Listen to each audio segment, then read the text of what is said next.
خۆشەویستان سڵاوتان دەبێ هیوادارم لە هەر جگەیەکی دنیای هەن دڵێکی شاد و مشکێکی گەنجتان هەبێ و لەشێکی ساغ. ئەو ڕۆکانە بەتەمان باسی ڕێفراندۆمی سەربەخۆیی کوردستان بکەم لە ساڵ 2017 لە مانگی 25 مانگی 9 خەڵکی نیشتەجیە لە باشووری کوردستان دەنگیان بە سەربەخۆیی کوردستاندا و زیاتر لە 90% خەڵکەکە دەنگی بە سەربەخۆیی کوردستاندا. دوای مەسەلەی سەربەخۆیی و ڕێفراندۆمی سەربەخۆیی یەک سەری مشکلات هاتە پێشێ کە باسی وانیش دەکەین کە باسی وان دەکەین سەتاسەد لەوانەیە گروپێک دڵی وێشێ مهم نییە بەدەلیلەوە کە تاریخ ناشاردرێتەوە لە پێچەوی خۆمان 4 ساڵەوە پێش کەرکووک فرۆشرا بە شتێک نییە کە بمان هەیە لەوەر دڵێشەی جەماعاتێک نیشتیمانی خۆمان بفرۆشین. جەماعاتێک شەرمیان نەکرد لە فرۆشتنی نیشتیمان، ئەمە شەرم ناکەین لە باسکردنی وەتەن فرۆشەکە. حکوومەت یا دەوڵەت لەسەر سێ بناغە دادەندرێ. یعنی وەختی کە باسی دەوڵەتێک دەکەین، دەوڵەت ئۆرگانیزاسیۆنێکە وەکو شرکەتێک، وەکو سازمانێک. ئۆرگانیزاسیۆنێکە کە سێ دانە کاری ئەنحیساری هەیە، یعنی بەس دەوڵەت دەتوانێت ئەو سێ کارێک بکە. یەکێک لەو کارە ئەنحیساریانە بەکارهێنانی زۆرە، یعنی حکوومەت تەنها ئۆرگانێکە، تەنها دەسەڵاتێکە، تەنها شتێکە کە دەتوانێت لە جوغرافیایەکی مشەخەصدا زۆر بەکاربێنێ. بە پۆلیسەوە بێ، بە ئەسکەرەوە بێ، دەتوانێت بە زۆری یەک نەفەری بگرێ دەسژنی کە یاوەی کە بە زۆری قانونێکی پێ تەحمیل بکە. یعنی بەکارهێنانی زۆر ئەنحیساری حکوومەت. دوم ئەنحیساری حکوومەت دامەزرانی قانونە، یعنی قانوندانانە کە بە واستەی پارلەمانەوە بێ، یا بە واستەی شۆرای ڕدەنسپیان بێ، یا بە هەر واستێک، چون نوعی حکوومەتەکان جیاوازە و نوعی حکوومەتانە نوعی قانونگوزاریەکان جیاوازە. یعنی ئەنحیساری دانانی قانونیش دەگەڕێتەوە سەر حکوومەت. پایەی سێوم کە دەتوانێت دەوڵەتێک یا حکوومەتێک ڕابگەێنێەوە پێی بڵە حکوومەت، ئەنحیساری دانانی پارەی یا دراوە بەقوڵی. یعنی حکوومەتێک بە پێی قانونێک کە سەربەخۆیی حکوومەتەکە ڕایدەگەێنێ، بانکێکی دادنێ بنێوی بانکی مەرکەزی یا بانکی سەنتەر، بانکی مەرکەزی ئەو حکوومەتە، و ئەو بانکی مەرکەزیە پارەی ئەو حکوومەتە دروست دەکە. حکوومەتی هەرێمی کوردستان دوو پایە لەو سێ پایەی لە پێی قانونەوە ئەلان هەیە، یعنی ئەنحیساری بەکارهێنانی زۆر لە چوارچێوەی جوغرافیای باشووری کوردستان لەدەست حکوومەتی هەرێمی کوردستانە. دیارە بازە حیزبێک پێشمەرگیان هەیە، ئەوە مانایی وەیە کە ئەمە بڵێن حکوومەتێکی سەربەخۆ، بەڵام دیسانەکانە هێزی پێشمەرگەی یا پۆلیسی کوردستان بەپێی قانون تەنها هێزەکە کە دەتوانێت کابرایەکی بگرێ دەسژنی کە بیباتە پێی مەحکەمە و حکمی بداتێ، چون مەحکەمەش بۆ خۆی بەشێکە لە حکوومەت، یەکێک لە ئەناسر سێگانەی حکوومەتە قانونگوزاری کە پارلەمان بێ، ئیجراییە کە حکوومەت بێ، دەوڵەت بێ بەقوڵی، و قەزاییە کە مەحکەمەکان بێ. و حکوومەتی هەرێم، پارلەمانی حکوومەتی هەرێم هەیە کە قانونەکانی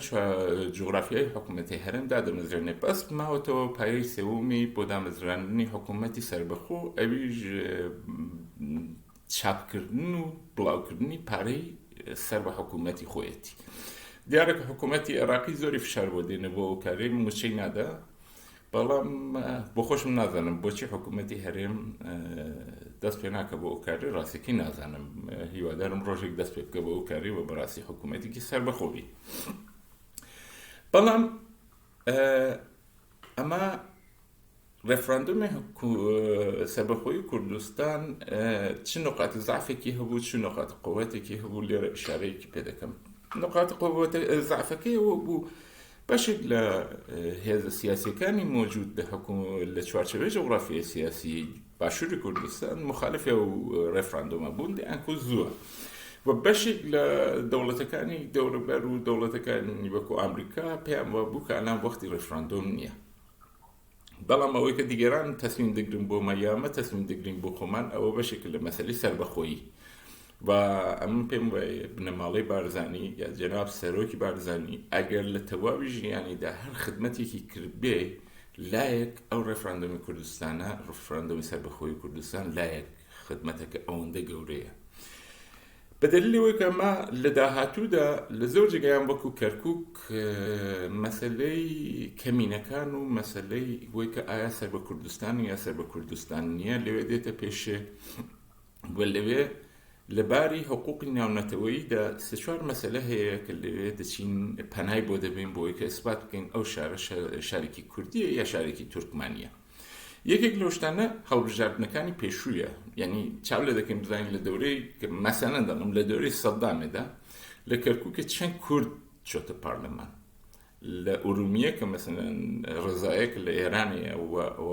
شارێکی تورکمان و کورد بە یەکەوە تێکەڵە یا لە نەغەدە یا لە سەلماس یا لە خۆی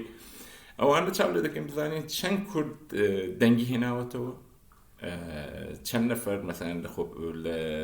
هەڵبژاردنەکە دەنگی بە کاندیدای کورد داوە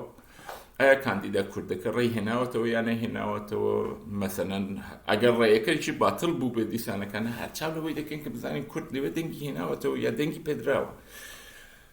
ئەو مەسەلەی ڕێفراندۆمە بە پێی تاریخەکە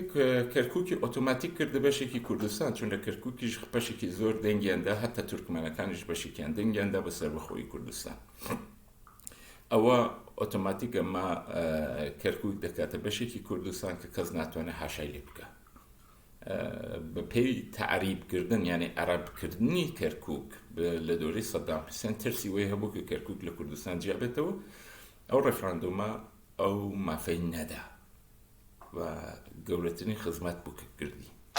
دووەمین خزمەتی گەورەیە کە کردی بە نەتەوەی کورد ڕێفراندۆم هەستی نەتەوەیەتیدا بە میلەتی کورد لە مەهابادش شایی بۆ جێڕدرا لە دیاربەکریش لە سنەژ لە هەولێریش لە شارەکانی جیاوازی کوردستان خەڵک دڵخۆش بوو شایی بۆ جێڕا و هەڵپەڕی لە خەیابانەکان و ئاڵای کوردستانیان هەڵداوە لە ئوروپا هەروەتر هەستی کوردبوون هەستی گەیشتن بە حکوومەتی کوردی هەستی ئاواتی چەندین ساڵەی کورد لەوێ تەقویەت کرا یعنی ئەرکی سەرشانی هەر حیزبێکی سیاسیە کە هەستی نەتەوایەتی دەنێو میلەتەکەی خۆیدا بەرز کاتەوە هەستی مبارزە تەلەبی دەنێو میلەتی خۆیدا بەرز کاتەوە ئەوە نییە کە دڵ ساردی کاتەوە بەڵام دوای وای کە کوردستان مەسەلەن ڕێفراندۆمە درا یەک سەری لە ئەحزاب کە زیاتر حیزبی کوردی نین خوان بە حیزبی عێراقی یا حیزبی ئێرانی دەزانن ئەوان کاشکەنیان کرد و بەداخەوە خیانەتێکی گەورەیان کرد و کەرکووکیان تەحویلی حکوومەتی بەغدادە لێرەدا دوو گلەی هەیە کە باسی هەردوو گلەیەکی دەکەم جەماعەتێک بەداخەوە ئێمەی کورد مشکلێکمان هەیە ئەگەر عەلاقەمان بە حیزبێکی سیاسی پەیدا کرد وامان لێ دەکات حەقیقەتەکانیش بشارینەوە کابرایەک بە من دەڵێ مەسەلەن ئەگەر مەسەلەن فڵان حیزبە لە کەرکووک کشاوە پارتی بۆ لە شنگاڵ کشاوە عدەمی ئیطلاعاتی عمومی لە مۆردی مەسائل نظامیدا وا بەشەر دەکات جاری وایە خۆی مەسخەرە بکە ڕاستە مەسەلەن ئەو بەشێک کە بە کشاوە لە کەرکووک پەیوەندی بە پارتی ئەو نەبوو پەیوەندی بە حیزبێکی دیکە هەبوو کە هەر نامهێنێویشی بێنم بەڵام لە جەبهەی شەڕدا ئەمە سەدێکی ئاوەدا دەنین کە دفاع دەکەین ئەگەر لە گۆشەیەک لەو سەدەی بشکێ و هێرش بکرێتە ژوورێ تۆ گۆشەکانی دیکە لەوێ ئەگە بمێنێتەوە مەحاسرە دەکرێت لە بین دەچێت تۆ نابێ هێزەکانت لەوێ لە بین ببەی دوایش ئەو هێزەی کە لێرڕا نفوزی کردووە بەرەو هەولێر دەڕوا تۆ ئەگەر پارلەمانی کوردستان لەدەستدا ئەو هێزت لە شنگاڵە بمێنێتەوە چ فایدەی هەیە دەتەوێت هێزێکی چەکداری لە شنگاڵە بمێنێتەوە مبارزەی چریکی بکە هەشتی شامی بێتە هەولێرە بێتە سەرڕەش و ئەتۆ هێزی چەکداری لە شنگاڵە بمێنێتەوە یا لە مووسڵ بمێنێتەوە یا لە جگایەکی دیکە بمێنێتەوە کە چی دوایە دەهێوێت چ بکە شەڕی پارتیزانی بکە ئەو قانونی نەزامیە کە ئەگەر خەتێکت شکا لە پشت ئەو خەتەی دەبێت لە جگایەکی مطمئن خەتێکی دیکەی دفاعی دانێ دەبێتەوەی هێزەکانت بە سەریعترین حاڵەت بکێشیەوە بۆ خەتە دفاعی دووم کە تۆ نیشتمان لە دەست نەچێ ئەگەر خیانەتێکی ئاو گەورە کراوە هێزەکانی پێشمەرگە مەجبور بووم بکشێنەوە بۆ خەتی دوومی مبارزە یعنی باسکردنی وانە یعنی جەهلێکی ئەوەندە گەورەیە کە جاری وایە باسکردن لەسەری ئینسانی عرەقە بە ئینسانی دێنێ کە بۆ دەبێت لەگەڵ ئینسانی بێعاقڵ ئاوادانیشی بەحس بکەی یعنی دەستکەوتت چیە لەگەڵ ئەو ئینسانە بێعاقڵانە بەڵام بە هەر هەڵ وەزەکە وایە خیانەتێکی گەورەمان پێکرا کەرکووک تەحویل درا بەڵام لەبیرتان نەچێ لە تەواوی شەڕەکانی ڕزگارخوازی عالەمدا شەڕ مۆزوعێکی مبارزەیە کە ماراتۆنە دوی سرعەت نییە یعنی ڕاکردنی بە پەلە نییە 100 متر ڕاناکەی لەوانەیە 40 کیلومتر ڕابکەی وەکو دوی ماراتۆن تو دەبێت ئەنەرژی خۆت بۆ تەواوی ئەو مسابقەیە ڕاگری بۆ تا ئاخر لەحزە مبارزەی لەسەر بکەی یعنی ئەگەر ئەو ڕۆکانە کەرکووک تەحویلی واندرا بە خیانەتیش بوو بێ ئەو شەڕە هێشتا تەواو نەبووە نابێت دڵسارد بین کەرکووک دیسانەکانە دێتەوە دەستیمە دیسانەکانە کوردستان ڕزگار دەبێتەوە دیسانەکانە ئەمە ئەو جگایانەی لە دەستمانداوە بەدەستی دێنینەوە بەڵام ئەمە گەورەترین مەسەلەمان ئەوەیە کە ئەو کەسانی خیانەتیان کردو سەزان هەدرێن یعنی داخل هەر ئەوانیش ڕێی دێننەوە و لە بەشێک لە خەڵکەکە و بەداخەوە شارێکی کوردستانی باشوور ئەوەندەی حسێنیەت تێدایە کە لە تارانە ئەوەندە حسێنیەت تێدانێنێ هەر بەشێکە لە ئێرانە بەڵام لێر دەدەم هەیە مەسەلەیەکی ئاساسی تر باس بکەم گلەییم لە هەموو حیزبێکی کوردی هەیە حیزبی کوردی دەبێت بە نەزەری من هەدەفی خۆی دیار بکە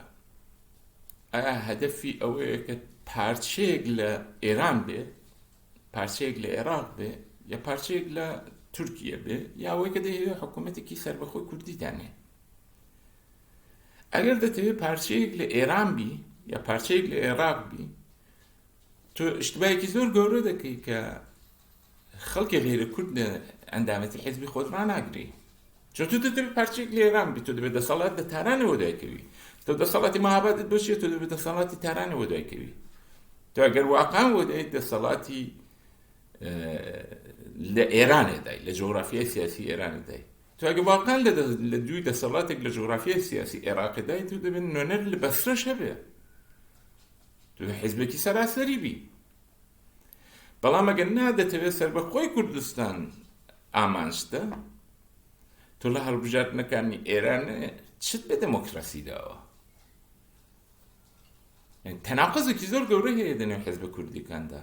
دە لە ئێرانە حکوومەتێکی دەمۆکراتیک بێتە سەرکار چ قازانجێکی بۆ تۆ هەیە براکەم تۆ دەبێت پارچەی ئەو دەوڵەتە پارچە بێ تۆ لە جادوەی کە بڕۆی دەنگ بدەی بە ڕادیکالترین پیسترین حکوومەت بۆی کە ئەو میلەتە وا لێ بکە کە پارچە بێ بۆ دەچی بۆ دەی دەمۆکراسی دەکەی بە تۆ چی لە تارانە حکوومەتێکی دەمۆکراتیک بێتە سەرکار بە تۆ چی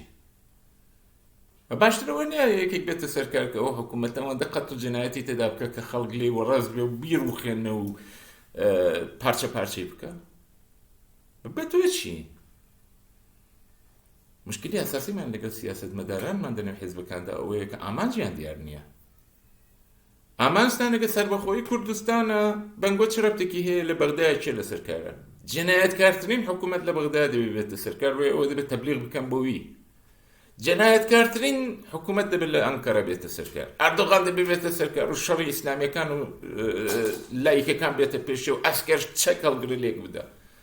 ئەگەر ون نەبێت مە چۆن دەتوانین بە کوردستانێکی سەربەخۆ بگەین لە تارانە دەبێت لە ڕئیسیش خراپتر بێتە سەرکار بێتە سەرکار قەتڵ بکە جەنایەت بکە ئیسفاهانی بکوژێ کرمانی بکوژێ عەرەب بکوژێ تورکمان بکوژێ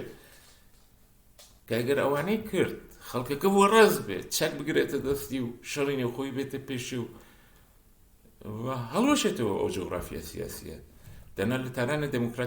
دموکراتترین خەڵک بێتە سەرکار حکوومەتێکی دموکراسی بێ خەڵکەکەی تۆش نایەوە دوای تۆکەوێ دەنا حکوومەتێکی دموکراسیە لەوێدا دەنشین مەسەلەن نەفتی خوزستان دەفرۆشین و کەیف و ناهەنگی بۆ دەکەین نەفتی بەسرەش دەفرۆشین ئەمە دەیخۆین تەکلیفتان ڕوونکەنەوە وەکو مبارزێکی کورد ئەگەر دای سەربەخۆی کوردستان دەکەون استراتۆژیەک کە هەڵوبژاردە سەربەخۆی کوردستانە تاکتیکێک کە بەکاری دێنن غەڵەتە تاکتیکەکەتان دەبێت هەڵوەشاندنی حکوومەتی مەرکەزی بێ تاکتیکتان نابێ ئەوە بێ کە حکوومەتی مەرکەزی دموکراتیک بێ ئەمە دیسانەکانە ڕەجام لە حکوومەتی هەرێمە کە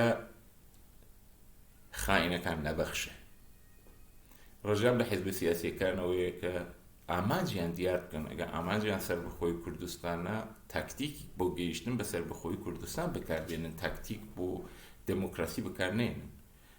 ڕێگایەکی تاکتیکی هەڵبژێرن دەجات وەکە منداڵی کوردی بۆ دموکراسی لە خۆم بەکوشتن بدەی باشترەوەیە کە ئەو منداڵە کوردی ڕاگری خۆت بە حکوومەت نزیکێ و گەورەترین جەنایەتەکان لە حکوومەت تەشویق بکەیت بۆی کە ئەو حکوومەتە هەڵوەشێتەوە تۆ بۆ منداڵی من بەکوش دەدەی لەبەرەوەی کە مەسەلەن لە بەلوچستان حکوومەتێکی دموکراتیک بێتە سەرکار تۆ دەبێ ئەو قەڵەشتێکە بینی حکوومەت و جغرافیایەک وەکو بەلوچستان هەیە بیخوڕێنی و خوێنی پێدا بێنی و وای لێ بکەی کە ئەو بەشە جیابێتەوە لە جغرافیای سیاسی شەڕی بێنی شیعە و سوننە دروستکەی لەو بەشەیدا شەڕی بین تورکمانەکان و فارسەکان بە وجود بێنی دەو شەرایەتیدا ئەتۆ دەبێت حکوومەتی مەرکەزی وا لێ بکەی کە واز لە کوردستان بێنە لەو بەری شەڕ بکە بە تۆ چی لە تارانێکی حکوومەت دەکە